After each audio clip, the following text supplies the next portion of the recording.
Hello students, आज मैं आपके साथ क्लास 9th का चैप्टर 4 लीनियर इक्वेशन इन टू वेरिएबल शेयर कर रही हूँ। उसका वन शॉट। ठीक है, हम सारे चैप्टर कंप्लीट कर चुके हैं, आपको प्लेलिस्ट में सब मिल जाएंगे, एक एक क्वेश्चन कर रखा है।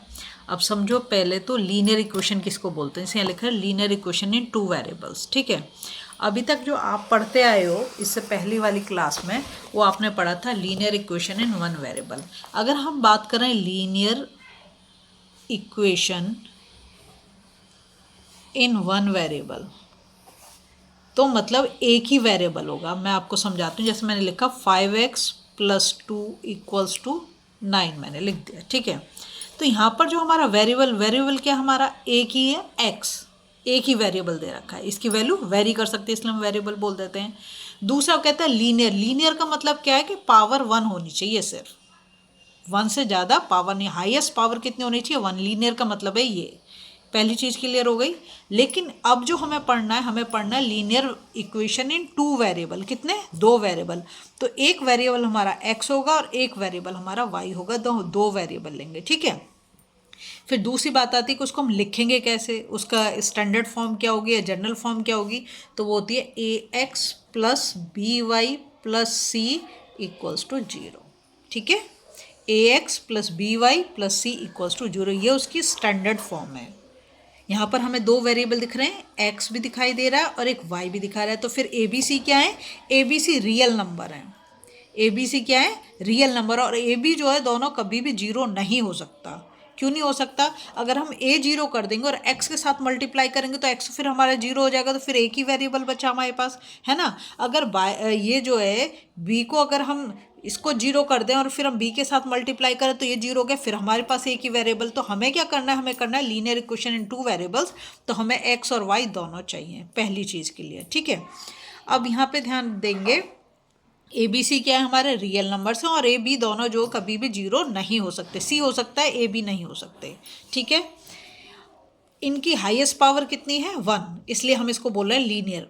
ठीक है, 2 वेरिएबल मिल गए इसलिए बोले 2 वेरिएबल। तो क्या हो गया, लीनियर इक्वेशन इन 2 वेरिएबल्स। पहली चीज़ तो आपको ये क्लियर हो गई, स्टैंडर्ड फॉर्म आपको पता है। ये भी कई बार सिर्फ स्टैंडर्ड फॉर्म ही आपसे पूछ लेगा, या क्वेश्चन ऐसे भी दे देता है कि इक्वेशन दे दी कि अब तुम इसे बताओ कि ax + by + c की फॉर्म में कैसे लिखोगे, और उसकी इंडिकेट करेंगे वैल्यू के, a की वैल्यू कितनी है, b की वैल्यू कितनी है, c की वैल्यू है। मैं एक ऐसा क्वेश्चन आपको करके दिखाती हूँ तो आपको वो चीज़ें क्लियर हो जाएगी। ठीक है, पहले यहाँ पर देख लो, जनरल फॉर्म दे रखी है क्या, ax + by + c = 0। याद रखोगे जनरल फॉर्म क्या होती है, where a b and c are real numbers and a and b not equal to 0। ये मैंने आपको बता दिया अभी एक। ठीक है, फिर है सॉल्यूशन ऑफ लीनियर इक्वेशन। अगर लीनियर इक्वेशन है, जैसे कि हमने अभी यहाँ पे लिखा था एक लीनियर इक्वेशन के लिए 5x + 2 = 9। अगर इसका सॉल्यूशन हमसे मांगे तो हम क्या करेंगे, 5x को ऐसे लिख लेंगे और ये 2 को हम इधर ले जाएंगे। तो x = कितना हो गया हमारा, यहाँ पर 5x है, ये हो गया 7। तो x की वैल्यू कितनी आ गई, 7/5 आ गई। तो इसका एक ही सॉल्यूशन है, चाहे तुम कोई भी मेथड लगाओ, आपका जो आंसर आने वाला है 7/5 ही आने वाला है। इस इक्वेशन में कुछ चेंज नहीं होने वाला। क्लियर? अब हम जब करेंगे 2 वेरिएबल वाली, तो इनके इनफाइनाइटली मैनी सॉल्यूशन हो सकते हैं, मतलब चाहे जितने सॉल्यूशन, वो भी मैं अभी आपको करके दिखाऊंगी। यहाँ पर देखो मैंने क्वेश्चन लिखा है, उसे मैं अभी आपको करके दिखाऊंगी। एक एक चीज़ पहले हम क्लियर करते जाते हैं। तो सबसे पहले हमने समझी कि जनरल फॉर्म क्या है, ax + by + c। इसमें जो x और y क्या है, वेरिएबल है जिनके हाईएस्ट पावर कितनी है, 1 है, इसलिए हम इसको लीनियर बोल रहे हैं। और a और b c क्या रियल नंबर्स हैं और a b कभी भी 0 नहीं हो सकता। करेक्ट? फिर हमने करा कि सॉल्यूशन की बात आए तो ए linear equation in two variable has infinitely many solution, वो भी मैं आपको करके दिखाऊंगी। तो यहाँ लिखा x = p and y = q are the solution of ax + by + c = 0 if ap + bq + c = 0। मतलब left hand side = right hand side, और वो 0 आ जाएगा तो हम उसको मान लेंगे। ठीक है, अब ग्राफ की बात आती है। इस साल तुम्हारे सिलेबस से ग्राफ तो हटा दिया, पर ये लाइन तुमसे पूछी जाती है, एग्जाम में बहुत पूछा जाता है ये क्वेश्चन, मोस्ट इंपॉर्टेंट क्वेश्चन है। The graph of linear equation in two variable is always a straight line. ये ध्यान रखोगे। क्या बोला, कैसे होगा, एक स्ट्रेट लाइन होगा।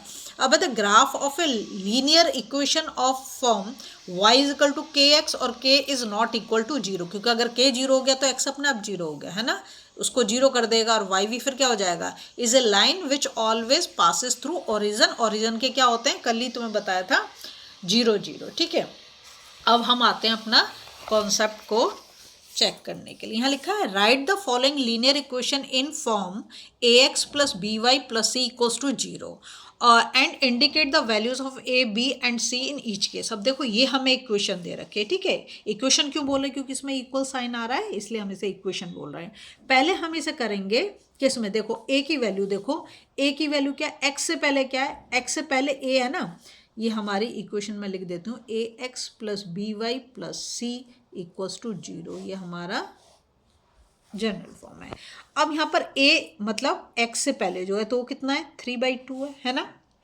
b अभी मैं नहीं लिखती, पहले मैं इसको स्टैंडर्ड फॉर्म में बनाती हूँ तब आपको ज़्यादा आसानी होगी। देखो ax तो 3/2x ax हो गया, y वाली टर्म हमारी ये, हम इसे इक्वल के इस साइड पे ले जाएंगे तो किसका हो जाएगा, माइनस का हो जाएगा, तो ये हो गया -2y। फिर क्या है, प्लस c। अब c को भी तो हमें किधर ले जाना पड़ेगा, जिस साइड पे लेके जाना पड़ेगा, तो ये भी किसका हो जाएगा, माइनस का हो जाएगा। अब a की वैल्यू तो 3/2, ठीक है, b की वैल्यू क्या आ गई, -2, c की वैल्यू क्या आ गई, -7.5, ठीक है। ये हमने लिख दिया इसको जनरल फॉर्म में। एक और इक्वेशन मैंने लिए, जैसे यहाँ पे दे रखा है x/3 - 3.5 is equal to 8y। सबसे पहले क्या करेंगे हम इसे, जो हमारी जनरल फॉर्म है क्या है, ax plus B Y plus C, बार बार लिखोगे तो याद रख पाओगे, समझे।